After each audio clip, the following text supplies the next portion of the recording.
নমস্কার বন্ধুরা, ঘরোয়া রান্নায় আপনাদের স্বাগত। আজ আমি বানাচ্ছি পনির আর মটরের একটা রেসিপি। তো দেখে নিন কিভাবে বানাচ্ছি। উপকরণগুলো দেখে নাও। পনির রয়েছে, মটর, টমেটো বাটা রয়েছে, আদা বাটা, রসুন বাটা, পেঁয়াজ বাটা, আর রয়েছে ধনেপাতা আর সমস্ত রকমের শুকনো মশলাগুলো। তো চলুন এবার শুরু করি রান্নাটা। মটরগুলো একটু সেদ্ধ করে নেব। সেদ্ধ না হলেও ভাপিয়ে নিলেও চলবে।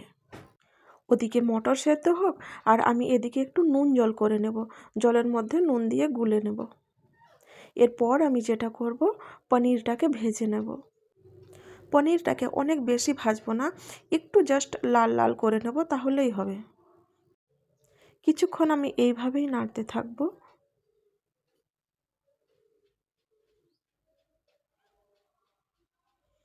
5-7 মিনিট পর দেখবেন এরকম একটু লাল লাল হয়ে গেছে। আর যে আমি নুন জলটা বানিয়ে রেখেছিলাম, সেই নুন জলের মধ্যে এই পনিরগুলোকে ছেড়ে দেব।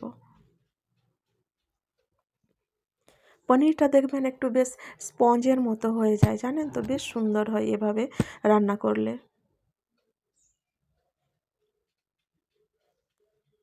আর ওই তেলেই আমি এখন পেঁয়াজ দিয়ে দেব। পেঁয়াজ বাটাও দিতে পারেন বা পেঁয়াজ একটু ঝিরিঝিরি করে কুচো কুচো কুচো করেও দিতে পারেন। আর পেঁয়াজটা যখন লাল হয়ে গিয়েছিল তখন আমি দিয়ে দিলাম আদা বাটা আর রসুন বাটা। দিয়ে আবারও একটু নাড়তে হবে। পেঁয়াজ আর আদা বাটার যখন একটু কাঁচা গন্ধটা চলে যাবে, এই হলুদ গুঁড়ো, জিরে গুঁড়ো, ধনে গুঁড়ো, লঙ্কা গুঁড়ো আর একটু গরম মশলার গুঁড়ো দিয়ে দিলাম। দিয়ে আবারও নাড়তে হবে। কিছুক্ষণ পর আমি দিয়ে দেব টমেটো বাটা। দিয়ে আবারও মশলাটাকে কষাতে হবে। আর আমি এই রান্নাটাতে কোনো নুন দেব না, কারণ আমি মটরটা সেদ্ধ করেছি নুন দিয়ে, আর পনিরটাকেও যেহেতু আমি নুন জলে ভিজিয়ে রেখেছিলাম, তো সেই জন্য আমি নুন দেব না। আর যে মটর সেদ্ধ জলটা আর এই যে পনিরের যে নুন জলটা রয়েছে, এটাই আমি রান্নায় ইউজ করব। তো এটা নুন জল রয়েছে, সেই জন্য আর আমি রান্নাতে নুন দেব না। এই জলটা দিয়ে রান্না করলেই তরকারিটা বেশ সুন্দর স্বাদ হয়।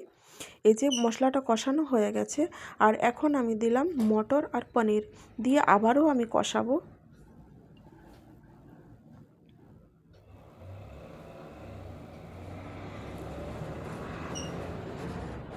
ঢাকা দিয়ে রেখে দিলাম একটুখানি কষানো হোক।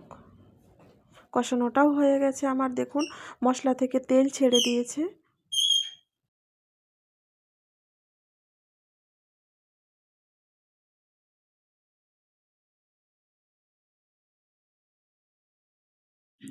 এখন আমি মটর সেদ্ধ জল আর পনির ভেজানো নুন জলটা এই যে কষানো হচ্ছিল মটর আর পনিরের মধ্যে ঢেলে দেব।